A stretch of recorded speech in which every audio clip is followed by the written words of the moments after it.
Eh bien, salut à toi, ça va?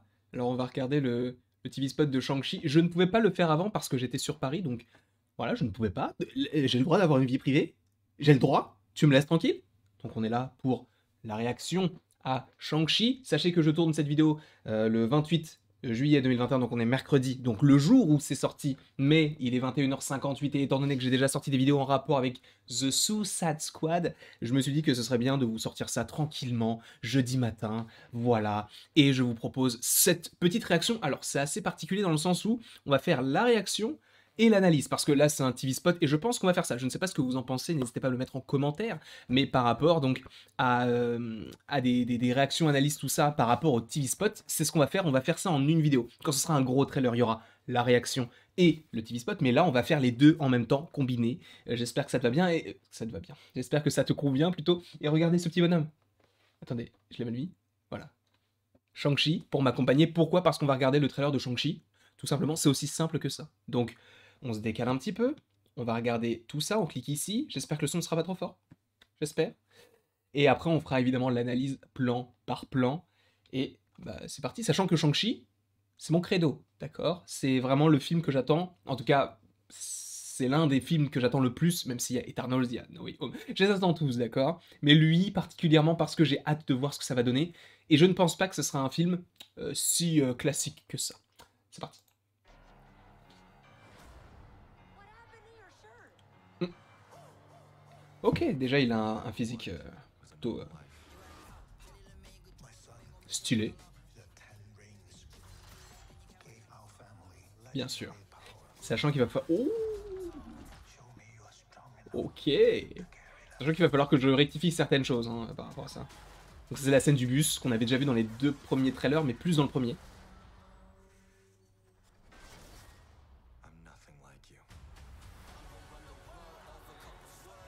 D'accord. Sachant que ça dure qu'une minute, hein, c'est un TV spot. Hein. Est-ce que c'est Madripour ou pas? Parce que si c'est Madripour, c'est un petit lien, hein, on en parlera fin Fang Foom.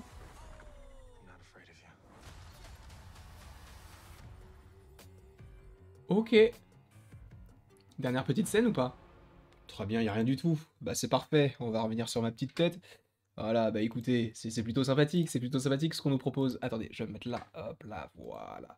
Bah c'est cool, c'est très très cool. Je ne sais pas quoi dire d'autre à part qu'on va analyser la chose plan par plan, comme d'habitude, vous le savez très bien. Mais évidemment que ce trailer me hype, enfin ce TV spot me hype, ce film me hype de fou. Bon, il n'y a pas énormément de nouvelles images, mais il y a des petites questions à se poser, et vous allez voir que on va donc faire ça de suite avec le Stream Deck, c'est vraiment une création divine. Vraiment, ça me facilite la tâche, tu n'imagines pas à quel point, d'accord?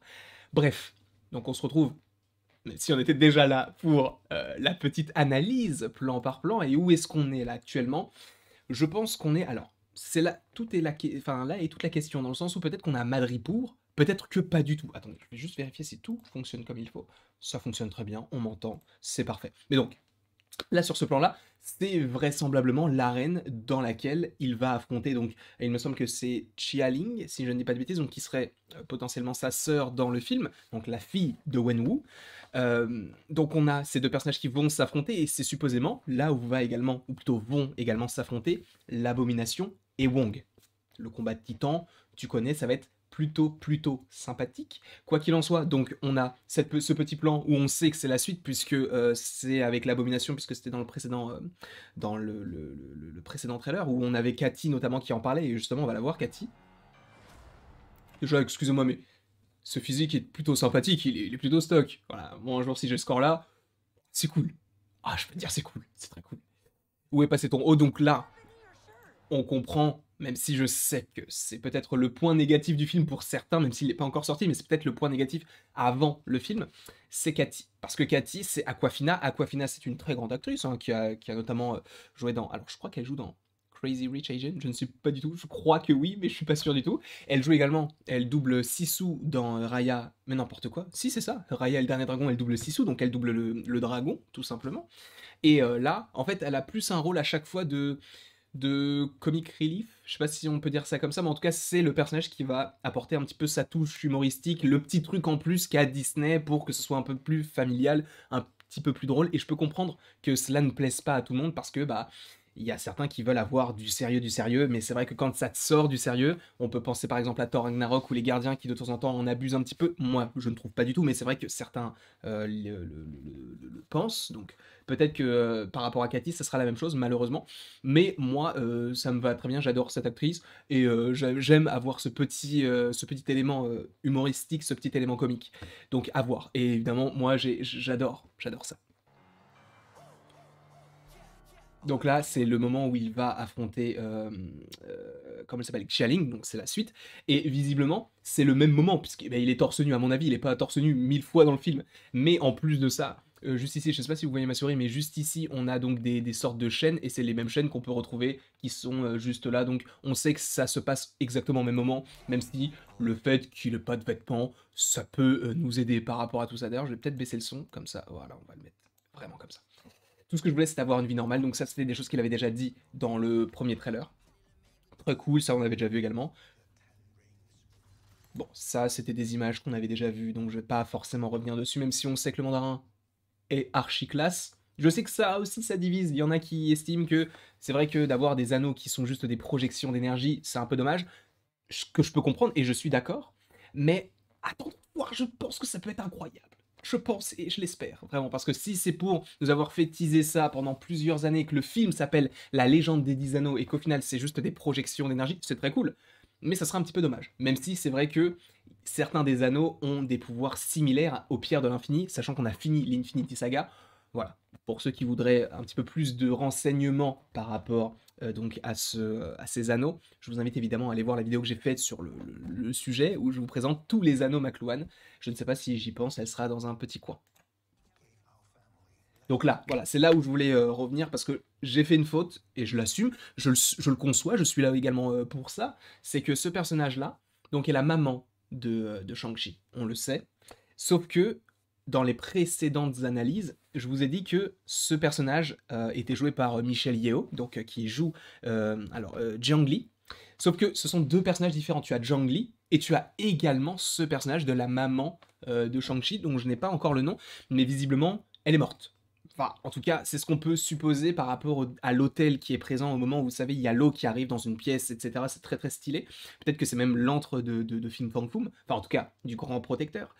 Et donc on a ce petit personnage-là, qui semble être la maman, qui semble être morte. Sauf que durant les différents trailers qui sont sortis au préalable, tu avais Jiang Li qui affrontait notamment Wenwu. Alors est-ce que c'est uniquement pour s'entraîner? Je ne sais pas. Mais tu avais également donc une scène avec un Shang-Chi plus âgé qui parlait à Jiang Li. Alors, est-ce qu'il y a un lien un peu comme Black Panther où il peut parler à ses ancêtres et du coup il peut parler peut-être à sa mère qui est morte?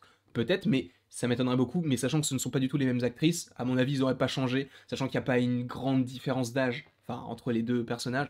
Donc, à mon avis, les deux personnages sont des personnages totalement différents. Et je voulais juste, même si pour vous c'est peut-être clair, mais je voulais juste rétablir un petit peu tout ça pour qu'il n'y ait pas de méprise, quoi, tout simplement. Ça, c'est très stylé, je suis désolé. Il a un petit fouet. Alors, est-ce que c'est lié uniquement à un seul anneau? Je ne sais pas du tout. On va ralentir d'ailleurs tout ça. Hop là, vitesse de lecture. On va mettre à 0,5 pour voir vraiment comment cela fonctionne. Hop là, on va revenir là. À mon avis, c'est tous les anneaux qui sont donc déployés, un petit peu comme ce qu'on avait juste avant. Donc, vraisemblablement, on se dirige vers des anneaux qui n'ont pas de pouvoir propre, mais qui s'associent tous ensemble. Et quand elle est 10 anneaux, tu es inarrêtable comme Denzel Washington. On peut le dire. On peut le dire, on peut même le chanter. Chantez-le dans votre tête si ça vous fait plaisir. Et ça, c'est vraiment un passage qui m'a plu, hein, parce que ça, on l'avait pas vu dans les différents trailers. Mais c'est vrai que, du coup, on constate qu'il y a vraiment une guerre, des personnages rouges contre des personnages peut-être bleus, noirs, je ne sais pas vraiment. Mais ça, c'est une scène qui était en lien avec d'autres scènes du trailer. Même si on voit que donc là, c'est un mandarin qui est beaucoup plus jeune. Donc, sachant que peut-être que les anneaux ont un pouvoir de rajeunissement ou d'immortalité, ce qui est possible aussi. À voir, sachant que là, il prépare sa descendance, enfin, sa descendance, ou plutôt son héritage, sa succession, donc à voir comment tout cela va s'agencer, bien évidemment. Voilà. Est-ce que prouve-moi que tu es assez fort pour les mériter? Donc il parle des anneaux, sauf que Shang-Chi, lui, bah, il s'en a à foutre du coup. Là, donc c'était Riser Fist. Alors, on voit que c'est écrit en anglais, ça c'est pas non plus une nouveauté, ils sont dans le bus, ils sont, il me semble, en Californie, si je ne dis pas de bêtises. Donc là, t'as Razor Fist qui travaille logiquement comment il s'appelle? Pour le mandarin. Et après, bah, du coup, tu as sûrement d'autres hommes de main qui sont peut-être sous la tutelle de Razor Fist, ou peut-être que Razor Fist travaille pour ce personnage-là, ce qui m'étonnerait beaucoup, même si bon, lui est quand même au premier plan et lui est au second plan, donc t'as vraiment l'impression que lui a peut-être une importance particulière. Je ne sais pas du tout. Peut-être que c'est Death Dealer, sachant que Death Dealer, on l'a jamais vu sans son masque. Peut-être que c'est ça. Ça m'étonnerait beaucoup, parce que je pense que Death Dealer, ça peut un petit peu faire comme Taskmaster, même si j'y crois pas vraiment. On verra de toute façon. Donc là, cette scène-là, enfin toutes ces scènes-là du bus se passent. Oui, il est quand même archi lourd. Du coup, toutes ces scènes-là se passent au moment donc bah, du bus en Californie. Et ça c'est plutôt sympa. Je sais pas pour vous, mais je trouve ça c'est plutôt sympa. Ça arrive en septembre, ça c'est très cool, sachant que bah vu qu'il y a de nouveau le Covid, tout ça, on a peur que ça soit reporté encore une fois. Pour l'instant, c'est prévu pour le 1er septembre, donc Marvel, si vous m'entendez, donnez-moi une invitation. Maintenant. Je vous en supplie, donnez-moi une invitation. J'ai envie de voir ce film en avant-première. Donc débrouillez-vous, hein, contactez-moi, je suis là, je suis présent, j'attends que ça. Juste pour Shang-Chi, moi ça me dérange pas. Mais contactez-moi, s'il vous plaît. On va revenir sur l'analyse. Hein. Je vais juste voir si le Stream Deck fonctionne toujours. Enfin, en tout cas, si c'est bon. Ça a l'air d'être bon. On est sur 11 minutes, ça va, on a fait pire. On a fait pire, on a bientôt fini de toute façon, parce qu'il y a pas mal de plans qui sont similaires par rapport à ce qu'on a déjà vu.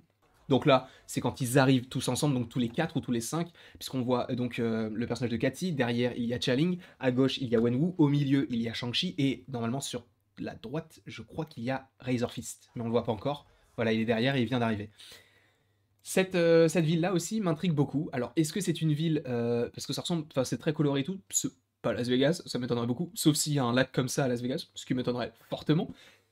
La petite théorie qui existe, c'est que peut-être que c'est à Madripoor, parce qu'à Madripoor, sachant que ça a déjà été introduit dans The Falcon and the Winter Soldier, ça pourrait être hyper cool de revoir donc cette ville, sachant qu'on sent que c'est pas forcément une ville où il se passe beaucoup de bonnes choses, dans le sens où tu as l'abomination qui est là. Donc forcément, à un moment donné, tu te dis qu'il y a des problèmes. Il y a des problèmes, il y a des choses, il y a des maillons manquants. Quoi. Donc pourquoi pas Madripoor, ou peut-être que c'est tout simplement une autre ville qu'ils vont évoquer et qui existe véritablement. C'est pas impossible, mais ce serait cool d'intégrer encore plus ça dans l'univers Marvel, en tout cas l'univers qui a été inventé par Marvel. Donc ça c'est classique, c'était bon, un plan sur la voiture, c'est pas très intéressant, je vais te le dire. Ça c'est cool par contre. Bon, c'était des plans qu'on avait déjà vus, pareil, le grand protecteur, ça me fascinera toujours, hein, parce que juste rendez-vous compte, j'ai bugué, mais rendez-vous compte, dans un film Marvel, on va avoir un dragon. Sachant que là, on a vu les Lego, on a vu les Funko Pop, on les a analysés sur la chaîne. C'est pas un petit dragon, hein, parce que là, vous voyez qu'il est plus... Shang-Chi est plus petit que la tête du dragon, sauf qu'un dragon, c'est très long. Donc vous imaginez la taille du dragon. En plus, il me semble qu'il crache quelque chose de bleu. Est-ce que c'est de l'eau? Est-ce que c'est de l'acide? Est-ce que c'est du feu bleu? Je ne sais pas, mais en tout cas, ça va être juste magnifique. Et pour ceux qui se le demandent, normalement, le dragon est blanc et rouge. Bon, là, on le voit, on voit pas les couleurs parce que bah, l'éclairage fait que. Et de toute façon, c'est dans l'eau, donc c'est une colorimétrie beaucoup plus proche du bleu que d'autres couleurs. Ça, c'est très stylé, faut se le dire. Et on voit qu'il utilise les anneaux, puisque juste au-dessus de lui, on a une petite boule orange, une deuxième petite boule orange, une troisième petite boule orange, une quatrième petite boule orange, et une cinquième petite boule orange. Ce qui signifie que, sachant que c'est supposément le costume qu'il a, bah, le rouge et noir, c'est celui qu'il a juste ici, c'est le costume qu'il aura à la fin du film, donc son costume final, on va dire.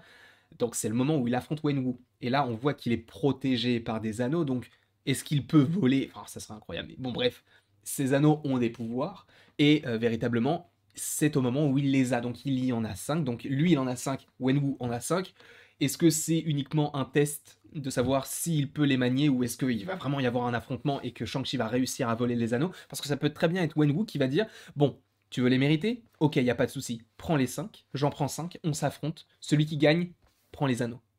Et là, tu pourras les mériter. Si tu me gagnes, enfin si tu me bats du coup. Peut-être que ce sera pas du tout ça. Ce qui est fort possible que ce ne soit pas ça. Mais peut-être que c'est juste un affrontement et que Shang-Chi a récupéré les 5 anneaux en affrontant déjà son père au préalable. Et ça, c'est très cool. Je n'ai pas peur de toi. Et ça, c'est, excusez-moi, mais ça, c'est plutôt sympathique également. Déjà, on voit les 5 anneaux qui tournent autour de lui. Et c'est trop stylé. Et là, attends, c'est ça que j'aimerais voir, c'est combien d'anneaux il a. Parce que là, il en a 1, 2, 3, 4, 5, 6, 7, 8, 9, 10 anneaux. Donc là, il les a tous. Donc c'est un moment où il les a peut-être pas encore perdus. Donc, véritablement, Ça va pas être une sorte de concours de circonstances, pas du tout, c'est pas du tout l'expression que je cherchais, mais ça va pas être une sorte d'affrontement où Wenwu va lui laisser 5 anneaux. Parce que là, tu vois qu'il les prend tous d'un seul bras et il va sûrement jeter un grand froid sur la tête de Shang-Chi. Et Shang-Chi, juste après, il a 5 anneaux qui tournent autour de lui, avec un plan plutôt stylé, je dois le dire, avec la petite mèche qui vole au vent. Et je ne te parle pas de la pâtisserie. Non, Valorant, c'est pas une pâtisserie. Je ne sais plus, mais en tout cas, on s'en fout, d'accord? On va revenir sur ma tête. Après, il y a écrit Shang-Chi, il n'y a pas d'annonce particulière après tout cela. Mais en tout cas, voilà tout ce que j'avais à vous dire. Donc, il y a eu la réaction dans un premier temps et l'analyse. Donc, j'espère que quand c'est des TV spots, ça vous plaît. Alors, ça dépend du TV spot. Là, je l'ai fait parce que c'est du Marvel Studios. Quand ça sera d'autres trucs, c'est pas sûr qu'on le fasse là. C'est aussi parce qu'on m'a dit il y a pas mal d'images inédites. Donc, ça permettait aussi de faire une analyse. Alors que si ce sont quasiment toutes les mêmes images, ça vaut pas le coup ni de faire une réaction parce que bah je serais pas enfin j'aurais pas de réaction particulière parce que j'aurais déjà vu les scènes et en plus de ça bah il y aura rien à analyser puisqu'on aura déjà analysé toutes les scènes au préalable puisque c'est sûrement dans le trailer, etc. Bref, en tout cas merci beaucoup d'avoir regardé cette vidéo, n'hésitez pas à l'aimer, à la partager, à la commenter et à vous abonner, cela me ferait extrêmement plaisir. Et après toute cette longue vidéo, il ne me reste plus qu'à vous dire à la prochaine pour la prochaine.